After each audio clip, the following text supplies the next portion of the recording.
This edict identifies Jesus of Nazareth as a heretic and a blasphemer. This season on The Chosen. There are those for whom this will set off a series of events. My followers won't understand. Lazarus, come out! I guess you're not holding back anymore. I can't. I'm out of time. See Season 4 of The Chosen in theaters on February 1st, starting with episodes 1, 2, and 3. Get your tickets now at thechosenriseup.com. This is Hammett. And Jessica. And you're listening to the Friendly Atheist Podcast. If you like what you're listening to, please go to patreon.com/Friendly Atheist Podcast. So this week, we are both out of town doing whatever it is we do. I don't know where I am right now. So we decided we would record this one in advance. Yep. And because we're out of town, we wanted to talk about something that wasn't topical. Right. And so here's what I did. Okay. I have a list of questions about atheism because people are constantly messaging me and they're like, you don't talk about atheism enough. It's like, Are you sure? yeah, I have my disagreements about that. But Okay. this time I directly wanted to talk about it, to talk about some basic questions people often have of atheists. Mm-hmm. But here's what I wanted to do a little differently. One is I don't want to get too scientific, like how come where are all the transitional fossils? Like we could try to answer that, but like we're not scientists in that capacity. And also there's some questions like where does your morality come from if not God that I feel have been rehashed so many times that it wouldn't be as interesting to hear us talk about it. Sure.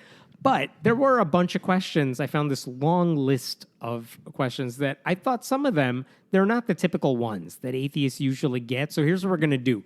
If you go to the description of this podcast, we have a list of the questions that we're going to discuss on here. You could skip around, go to whichever one you want to. Mm-hmm. We'll try to spend a few minutes on each of these until we decide we're done.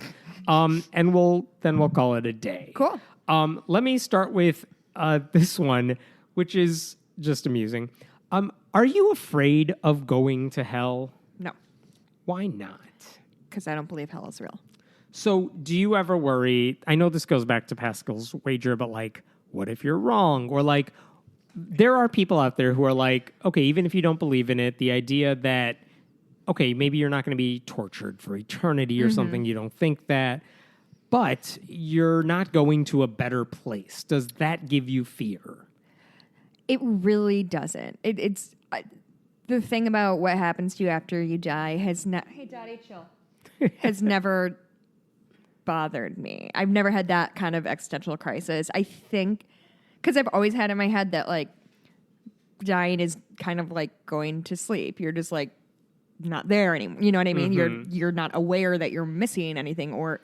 But my other thing with like the Pascal's wager thing. Now, you grew up not that religious, though, Correct. right? I wonder if your answer would be different if you grew up having been told that you would go to hell for Yes. not believing in God. And I wonder if that lingering fear stays with you, even if you know rationally it doesn't make any sense anymore, but it's still there for some people. I and think then that how kind do of you thing deal gets with that? ingrained. I think the same way misogyny gets ingrained, even if you're working against it, like it, fears like that aren't necessarily rational. I think my issue with like the Pascal's wager thing is, I believe that unless this God that we are discussing is genuinely that petty, I don't think that me going through the motions of religious beliefs is going to satisfy any kind of God. I believe in doing good. And I think if me, who I'm a generally good person, I'm by no means perfect, but like I try to do good in the world. If that's not good enough for a God to let me into whatever prize there is after I die, then like fuck it. That's what you say to God. Yeah. Fuck it, God. Next question. Okay. Why do atheists support gay people so much? Well, I've talked about this before on the show. And actually, that's a thing I talk about a lot in terms of why is, the show is about atheism, but we talk mostly about politics, feminism, LGBTQ rights, climate, scientific literacy. I think because it all stems from this same place of ignorance and applying this weird moral code to something that doesn't deserve it. They made up the rules of this game and are making us all play by them. And so the only reason I think anybody could be anti-queer is because either directly a religious reason or a reason that has its roots in religion and Christian teaching, and then has gone through enough filters that it feels secular, but it's always going to have that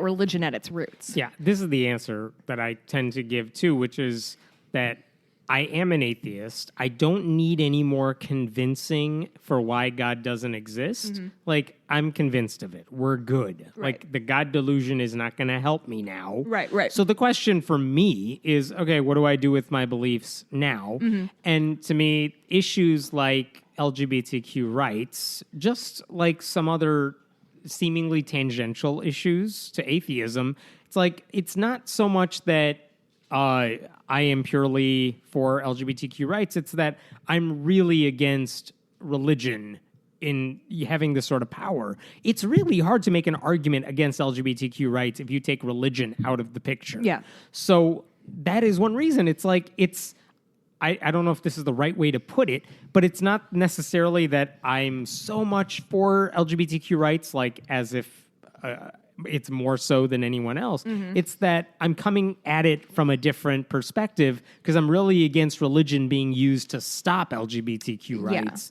And so that's my interest in the case. I would hope I'm also interested even if religion wasn't a picture. Right. But that's the main reason I'm like invested in that, even though it doesn't apply to me directly. Yeah, and I think there is an element for me of, a fight for justice and a fight for equality. And when you're fighting for those causes, you have to look at who is being treated unjustly and who is not treated as equal. And that's gay people, that's people of color, that's religious minorities, it's women, it's overweight people, it's all of those things. And it's our job to advocate for people who need their voices amplified. Makes sense. Yeah. All right, next question. Is it hypocritical for an atheist to celebrate Christmas? No, that's stupid. That's a very stupid That's thing. this entire episode. Yeah, sorry. I mean, no, it's not stupid. It's not stupid. It's not hypocritical, nor is it hypocritical for me to say, oh my God, or say bless you when somebody sneezes. And the reason is? Because there are things in our culture that dig in deeper than their origins.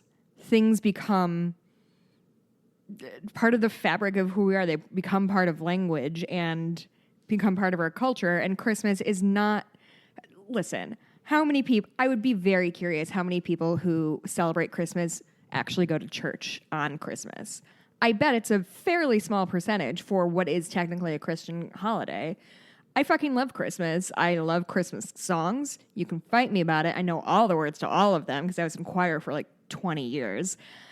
It is a part of our culture that I'm not going to like sit out and lose out on. It's the time of year I see my entire family when I don't get to see them. It is the time of year I spoil my dog or, show my husband I appreciate him by giving him gifts or,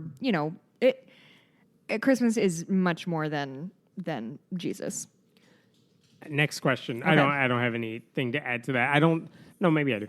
I don't disagree with you. I celebrate Christmas in a very secular way with the gifts and the family, and it's fun. Mm-hmm. I think it's also important with kids anyway. It's like, look, you're going to experience this. You got to know you got to know the culture. Mm-hmm. And part of that is, look, we're going to do it because everyone's doing it. Yeah. And it's not a bad thing. And it's not harmful. It's not harmful. So go have fun. I know this is a myth you'll get over, the whole Santa thing. And I've heard plenty of atheists even say like, Christmas is training wheels for God. Yeah. So like, here, let's tell a fun story that has no basis in reality because it's interesting. And at some point, you're going to figure out the truth. Yeah. And if you can apply those skills to The rest of your life. to other things that people believe for no reason, it's not as big of a journey Right. that way. So What about the atheists who say you absolutely shouldn't celebrate Christmas, not because it's a Christian holiday, but because the Santa story and all that? You are actively lying to your children, and that is an immoral act. I don't know. I don't necessarily disagree with that. Like, you are lying to your kids, but I don't think that's inherently immoral. Because I think as a childless person right now, kids don't really have the best grasp on the line between reality and fiction. And so I would argue that, like, anytime they read a book or watch a movie and you're not saying, now remember, this isn't real, there's a chance that kid actually believes that that's a real thing. And this is just it's weird. My kids will watch movies and they know it's a movie. But like, hey, Princess Elsa will be at the library today. Yeah. Oh, I can't wait to meet her. Like, there is a disconnect there. Yeah, because kids are dumb. Yeah, they really Oh my are. God, so dumb. No, I mean, I don't think that opinion is necessarily wrong. I just think it's a weird place to put your energy, I guess. Okay, on that, stemming from that, why can't you just let other people have their beliefs if they are not harmful? I do. Their religious beliefs. I do. Would you speak out against it? I'll give you an example. I know people who believe in horoscopes and actively say things and perpetuate that myth. Oh my God. Do you say anything about that ever? No. First of all, I was getting my ID checked at Target, buying a box of wine, no brag. And the guy said, like, oh, this is something because you're a Libra. And I was like, no response. I didn't know what the fuck to say. I do not know the appropriate response. I don't know what reputation Libras have. But no one does. But no, I mean, I think horoscopes are dumb, but I don't care. Like, See, I'm the opposite. I wish I could get worked up over the horoscope thing because it is more of a stupid belief than it is a harmful belief. Yeah, it's stupid. Except I feel like, okay, got a triage here. Yes. You are low-hanging fruit right Yes, now. yes. When you get political power, if Marianne Williamson becomes the nominee, we'll have a discussion about horoscopes. Yeah. But for now, let's talk about all this other stuff that religion is doing that's horrible. Yeah. So that's the only reason I don't. But, like, why can't you let people just have their wrong beliefs? Because part of this for me is it's not just about, oh, you believe in something harmful. It's that the reason you believe these harmful things is because you believe these irrational things. And that lack of critical thinking is hurting you from doing the right thing. Why don't you accept climate change? Why? Yeah. Because you don't have trust in the in scientists and the methods they use. So, like, of course you believe this nonsense. Why do you believe in the horoscope? Same reason. But, like, you can't just let people have their beliefs. The whole reason atheists speak out in general is not because, like, I win an award when you become an atheist. It's because I want people to think reasonably and rationally. And I know there are plenty of atheists who do not in a lot of different areas. But it's like, that's kind of the overlying goal for me. So when I see it not happening, it's infuriating when people believe in silly things for dumb reasons, even when it doesn't hurt anybody. But I think I would be, in reality, I'd probably be doing what you're doing, like, ha, ha, ha, you called me a Libra or whatever. Yeah. I'm not doing this here. And then I'll just move on with my life. So I don't always speak up about it, but it is in the back of my head a bunch. Because I've seen a lot of tweets about, like, oh, hey, it's the full moon. That means X, Y, and Z. Right. And I really want to respond. Right. But also it's like, oh, not worth my time. But also right now. the thing is, none of us are inherently, like, without bias and without dumb beliefs. Like, I'm like super superstitious about, like, watching, like, I wore this hat 3 times and the Cubs lost all 3 times. I'm going to wear a different hat. Like, I do all of that shit. I know it doesn't mean anything, but, like, it's ultimately harmless. When it stops being harmless is when those beliefs are externalized to the point where they affect other people, right? Like, it's your right to swing a punch stops at the end of my nose, right? Like, do whatever you want in your little bubble. But once that starts harming people in laws or just in, you don't talk to your kid because they're gay or whatever, that is when it's harmful. I I don't think going to a Protestant church every Sunday and hearing a nice story about Job is inherently bad. It's not how I choose to spend my time and bandwidth. But yeah, I'm very live until it starts to affect others. And I don't even say it affect me. Until it hurts others. Then that's when it's started to be my business. Stemming from that. There you go. Here's the next one. This is mostly a question for, I guess, a lot of atheists. How do you educate yourself about religion? And here's what I mean by that.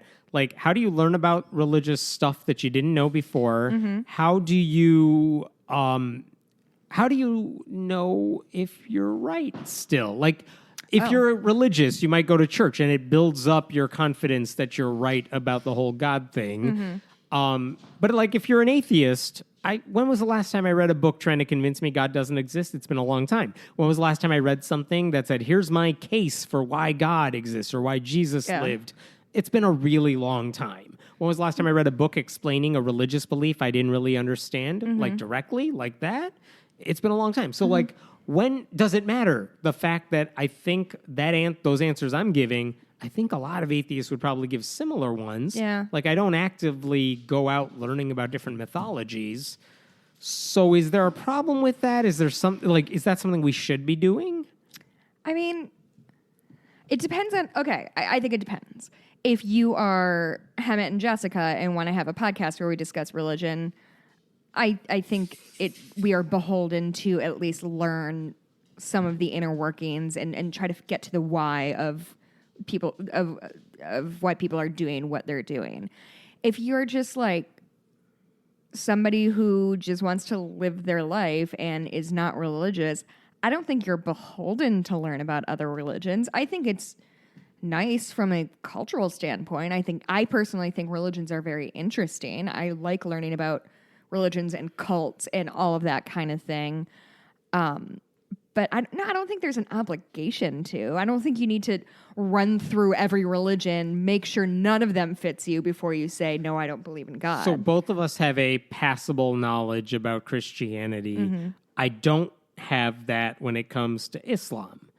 How much of but that's in the news. That's something that does, I mean, obviously there's like 1 billion people who believe that stuff. So at some point, should atheists, at least a lot of them, do they have an obligation to understand interpretations of the Quran, what the Quran says? Because I would venture that, like, most atheists would say, no, I've never read the Quran. Why would I read the Quran? Yeah. But that's exactly the point. Like, yeah, you haven't. Granted, most of them haven't read the Bible either. Some of them have, sure. A lot of them grew up with it, sure. But, like, again, it's not like I'm going out of my way to read the Quran. It's mostly, if I hear anything about it specifically, it's out of context snippets, just like I often hear of the Bible. Is there some obligation to learn about it the same way we know about Christianity? I mean, if you're interested in it, I guess, or if you want to debate people about Islamic values. Like, I know a little bit about Islam because the area I grew up had a big Muslim population and a big Catholic population. So those are things I kind of know about more than other things. But I mean, no, I don't think anybody. First of all, like, saying you have an obligation to something is weird. Like, if it's a thing that interests you, or if you want to engage with people who believe that, or if you want to have a debate, a formal or informal debate, like, yeah, do your research, make sure you're like actually you know your shit.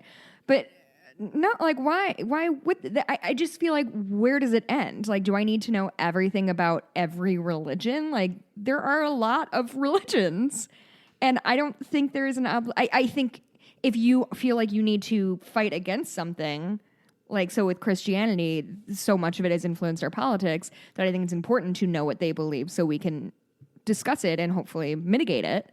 But no, I don't think there's an obligation at all. Unless you're a person who's interested in religions, then yeah, by all means. Like, I know a shit ton about Greek mythology, but that's just because I was really interested in it as a kid. It's not because I was like, okay, well, I need to dig all the way back to like ancient Greece, make sure I don't believe in Apollo before I make any decisions about my atheism. So, yeah. So no. The short answer is no. All right. Next question. Wait, do you think Yeah. there's an obligation? I don't know. Like I'm not going out of my way to read any of that stuff. I read it in context of news stories. But if you're asking me like, here's a book about the different characters that appear in the Quran and what their significance is, I probably wouldn't. That seems boring unless there's a reason for me to know it. Same thing I could say about like, here's a Cliff's Notes guide to all religions. It's like, there's only a few that matter in my day-to-day life. Sure. And I think we've both advocated that teaching about different religions in schools is valuable, but it's very difficult to do so objectively in a largely Christian nation. I don't know. I read Mere Christianity by C.S. Lewis because a friend of mine was Baptist and he gave it to me. And, you know, I wasn't convinced. I didn't think it was C.S. Lewis's best work, but yeah, like... But even that, like, it's been a long time since I think I read one of his books a while ago. Yeah. Didn't convince me, but like, I haven't read it. I haven't picked it up in a long time. Same with, I would say, like the Lee Strobel books and the other ones by the apologists. Yeah. Like, I don't need to. I'm not having this debate with anybody. Yeah, like so if you were trying to gear up for a debate, then learn the opposition. But if you're just like trying to live your life, then like, no. Why would you read something that you suspect you're not going to like agree with and probably enjoy? Like, it's just, I don't understand. I almost feel the same way about like conservative positions on different, like here's a book written by someone who's anti-abortion explaining their beliefs, or by someone trying to defend whatever Republicans are doing. It's like, I don't need to read it because I already feel like I know enough about it. Yeah. And if I need to know specifics, I'll get the specifics somewhere. Yeah, I mean, I would argue that political differences, I think there is more of an obligation to understand what the other side thinks. But I also wonder if how have I just picked up on some of that through other means, and so I don't need to necessarily see it. I wouldn't all the pick up time. a book about it, but like, you know, I watch Republican debates. I have very good friends who are Republicans. They're all baby boomers, but like I think there is value there. But that's completely different than learning about a religion because I don't need to watch Fox News every day. Yes. I know what they're thinking. I know what Correct. they're saying. Yeah. All right. I don't know if I'm phrasing this right, but like, as an atheist, what does that mean for you on a day-to-day basis? Setting aside the shit that goes on in the news, put all that aside. Like, what does it actually mean that you're an atheist every day? How does that impact your life at all? kind of doesn't. I mean, were it not for this podcast, I don't think I would really think much about it at all. But that is coming from somebody who lives in a relatively liberal part of the country where, yeah, there's like churches all over the place, but I'm not dealing with people trying to pray with me in public or whatever. I think if that were the case, that if I lived in, Alabama, where it is assumed that everybody is pretty religious, it would be different. But for me, no, not really. Like, I don't know. Like, aside from the blog and this show, do you think that you, like, when you're working with the debate kids or whatever, that's not like that weighs into anything. Doesn't come into play. No, it doesn't come into my life. It's mostly, if something happens, well, I guess I need to take care of that. Yeah. And then I do it or I don't do it. Right. Right. But it doesn't play a factor in my life because I'm not trying to resort to magical thinking to solve anything. So it's not so much I think about atheism. I'm not like standing in awe of science every day. It's the majesty of the sunrise. Yeah, no.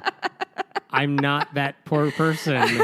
It's more like, all right, I'm just going to do some stuff. Yeah. And raise your kids, get through the day. It's more of a lack of any magical thinking than it is an active atheism of any sort. Yeah. So, and I think that gets back to like why we talk about like LGBTQ rights, feminism, etc. Because like, what else is there to say about atheism? Like, atheism is, I don't believe that there's a God, full stop, like, end of sentence.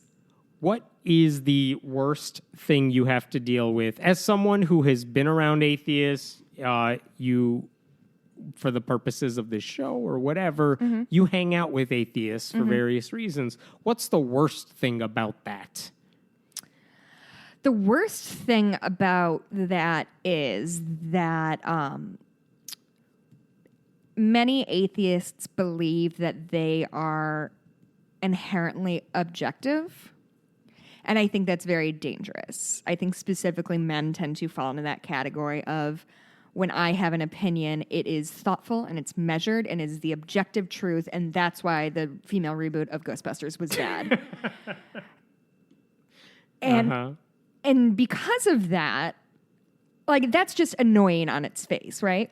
But because of that, when somebody does have an ingrained bias, if they're racist, if they're misogynistic, if they're fatphobic, they believe very much that they have come to a logical conclusion based on an assessment of the facts and not, well, you're human and you have emotions, and just because you think something doesn't mean it's a logical truth. And that can get old pretty quickly. Yeah, I think I would agree with pretty much all of that. That there is a smugness, not for being an atheist, but thinking that I managed to get that question right. Right. And therefore, because I think the same, like you applied the same principles to everything else, that everything else I think must also be not just right, because we all think we're right about everything, but like, no, I'm logically right. Yeah, capital R right. Like, I am correct. Yeah, and it's understandable, and it's like, and I see it too. Like if I'm reading somebody else's stuff or I hear them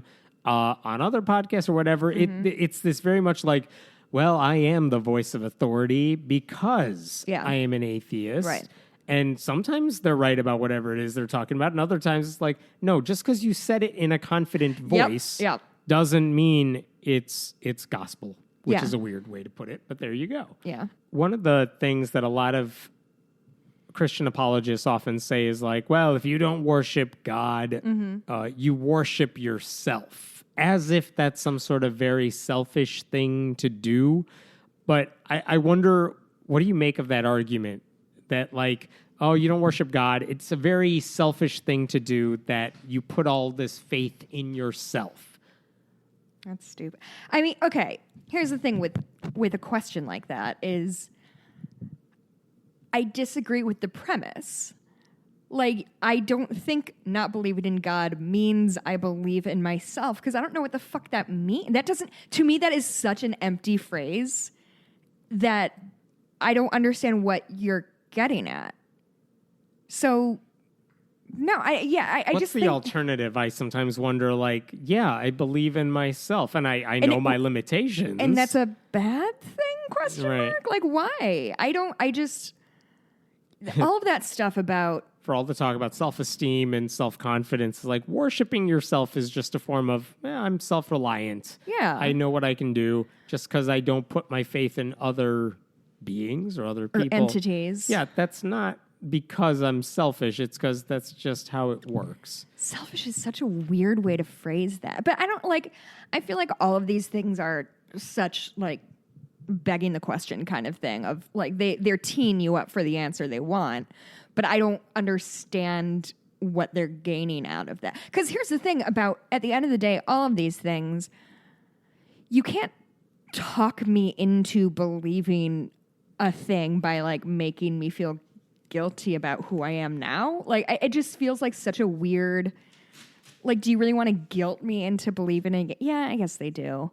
They do want to guilt you into believing in God. No, I don't think it's selfish to rely on... Because, fuck, at the end of the day, I'm all I have. Right? Like, yeah, I'm married and I have family and friends, but I have to be somewhat selfish because, like, I gotta look out for me and make sure I'm healthy and happy.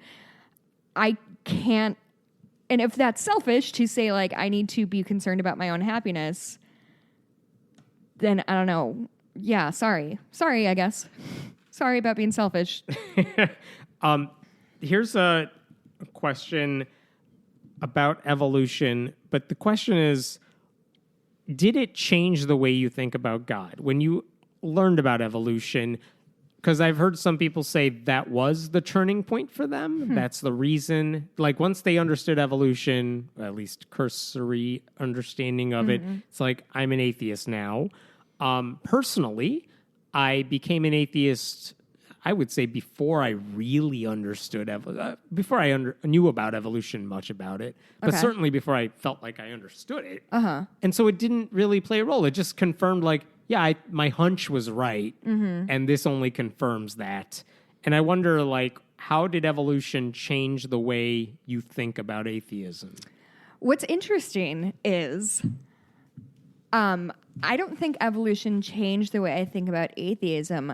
What it did do is change the way I thought about Christianity, because where I grew up, for the most part, nobody in my community that I was aware of was like an anti-evolution person. It was very much accepted as far as I knew. And, I was a kid. It really wasn't until college that I realized that people genuinely did not believe in evolution because of their Christianity, which kind of speaks to the very specific shelter I was under growing up. So all it did was make me think, like, oh, Christians are idiots. They will the take... ones who dismiss evolution, you mean? Yeah. I mean, that's just like what I was like, oh, you don't believe in evolution despite everything that we've seen? Like, because you're Christian? Because of the Bible? Well, that's fucking dumb. Like, why would you... That's stupid. That was more of... Yeah, I mean, I have learned more about evolution as an adult because I read, I read more scientific books. No brag. I read some hardcover books. But yeah, I don't think... Because for me, religion was not inherently tied to evolution or creationism until I was an adult.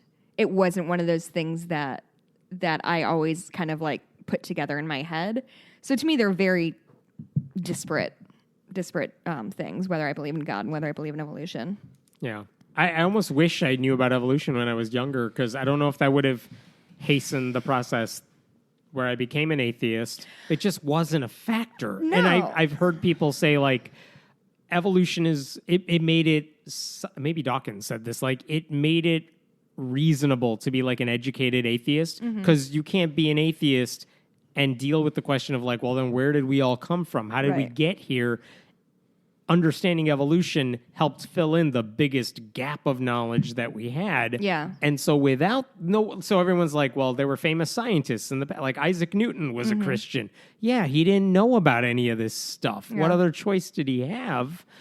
And now that it's out there and now that we understand it better, it's like, yeah, if you understand evolution, you can't seriously believe God did it, even though there are Christians who will be like, no, God started evolution and then evolution happened. Yeah, and I think the closest religion I would have ever aligned myself with, even though I never considered myself religious, was deism.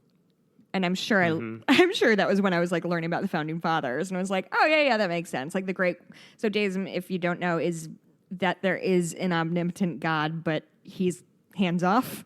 So it's the great watchmaker or whatever. He put everything in motion, and then we're kind of up to our own devices, because that satisfied the where did we come from thing in me. But also, I don't look around and see God in everything. I see people doing good and people doing bad, and bad things happening to everybody and good things happening to other. Like, to me, that isn't a miracle of life. That's just sort of what life looks like, is good things and bad things happen, sometimes based on our decisions, sometimes randomly. On that note, do you think atheists get too angry about stuff? I don't think we get angry enough. Where should we be more angry?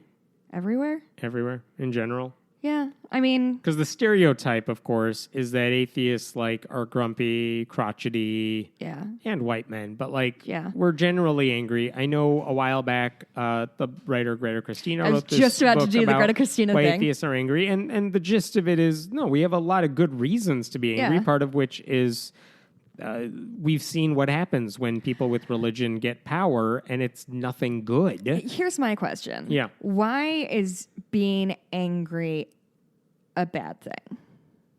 Because I would argue anger is how things change.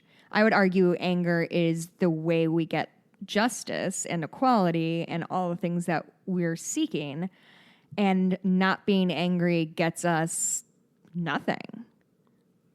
Right? Like, I was angry after 26. Is there anything specific that we... And again, when I say atheists, I mean just in general, the atheists who actually care about being an atheist. Yeah. Like, what is it that we should be angry about that we're not angry enough about, do you think? Because, again, we're angry about everything, so... Yeah, I mean, I think that sort of the de facto... assuming that a person has to be religious to get into politics, I think that's something we should be more angry about because, A, it's obviously harmful, but also it is very likely keeping a lot of good people out of politics. I think we should remain angry at injustices against the LGBTQ community in the name of Christianity. I think that the fact that... So I agree with you. I think there is plenty of anger already on those fronts. I think we could be more angry. I just, like, the thing is, it's exhausting. The anger is exhausting. And so, like, to answer my own question, anger is bad because you burn yourself out. But anger is what leads to marches in the streets, and it's what led Puerto Rico to get, for its governor resigning. Like, anger changes things. Complacency doesn't. I'm going to ask you one last question. Okay. I can jump into this one, too. Are we going to see more atheists running for office in 2020? That's the gist of the question, but here's the context for it. I mean, there is one humanist openly in Congress right now, Jared Huffman. And last year, or in 2018 anyway, during the midterm elections and a lot of statewide elections, there are more than 50 openly non-religious people in elected office around the country, most of whom are in state legislatures. Right. I have no doubt we will see more just because that is the way the trend is going. But I wonder, like, where are we going to see atheists running for office? For what positions? Is it going to be an issue? My first thought about this is I really do think you could see a lot of atheists running for Congress in 2020. They won't make a big deal of their atheism, and strategically they shouldn't. But I would argue instead of letting that be the thing that, like, conservatives use against you, that's like a low priority for so many people. It's like, well, what do you think about Donald Trump? I care about that a lot more than I care about whether, what someone believes about God.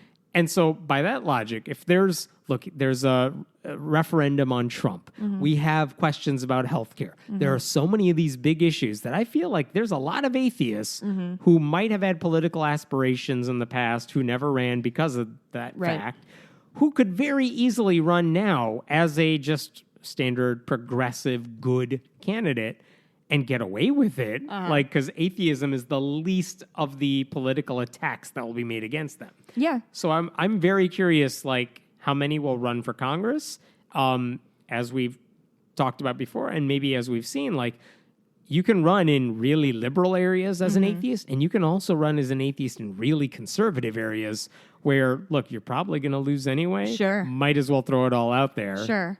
What are they going to do? Not vote for you? Well, yeah. Well, my hope is that we stop caring that so would much. be nice. Which, yeah, I think that's optimistic of me, uncharacteristically optimistic of me.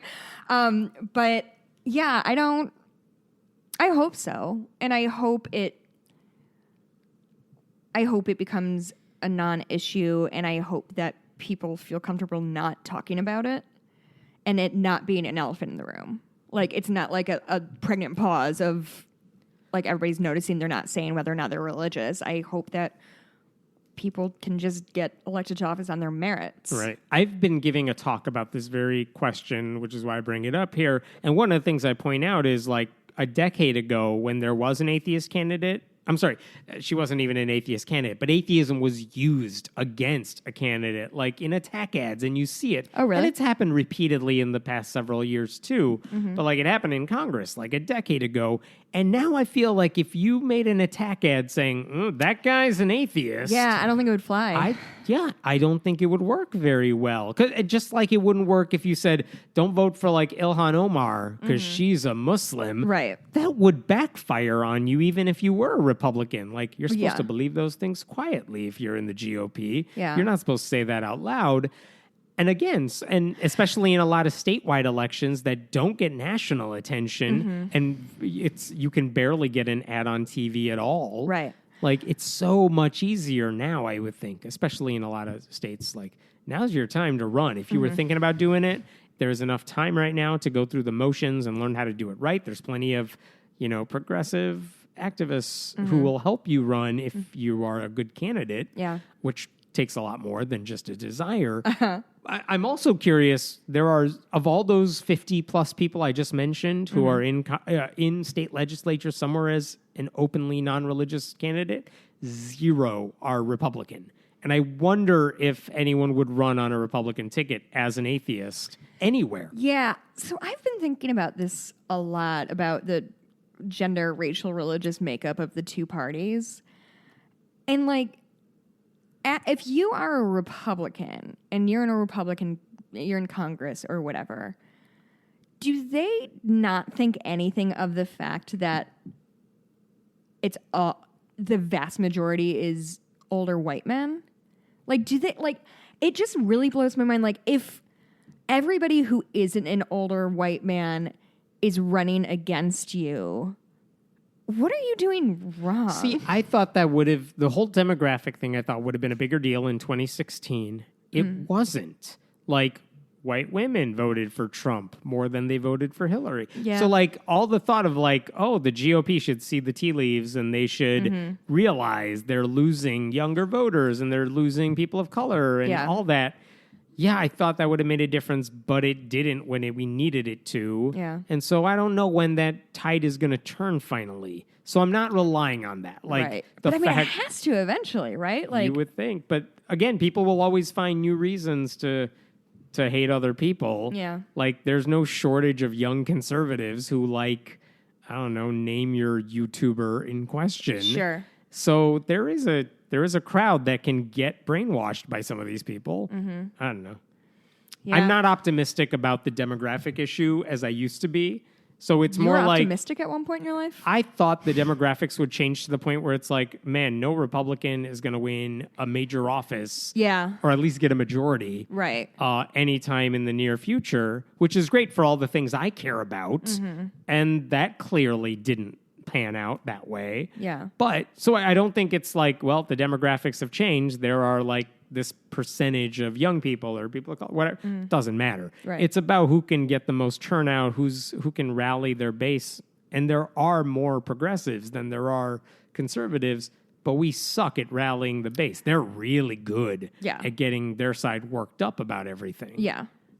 Well, I think it's just I think Democrats tend to be more beholden to the truth and don't feel as comfortable just going out there and spitting shit off the dome and saying whatever it takes to rally everybody up into a fervor and get to the polls. And I'm glad we're not like that, I guess. Right? Right? I don't know. As long as it results in a victory of some sort. Who knows? I hope we abolish I think if we abolished electoral college, That will not happen. I want it to, though. It's just like we're not going to, as much as I'd love to see us pack the Supreme Court. Yeah. It's not going to happen. We should expand the federal bench. We're not going, like, Yeah. I don't think Democrats have it in them to do those things. Yeah. Even though Republicans totally would. Totally and would. have been. And like, or at least they found their way to subvert the system. Yeah. So, I don't know. Monsters. All right, that's enough questions for now. Listen, if you have questions for us that we didn't get to here, send them to friendlyatheistpodcast@gmail.com. You could find Jessica Blueberry on Twitter. I'm at Haven't Meta. Go to patreon.com/friendlyatheistpodcast. My Etsy shop is Bitches Get Stitched Done. Rate, review, subscribe on iTunes. Right, and we'll get recommend back it to a friend. to a normal podcast next week. Yeah. All right. See you all. Bye.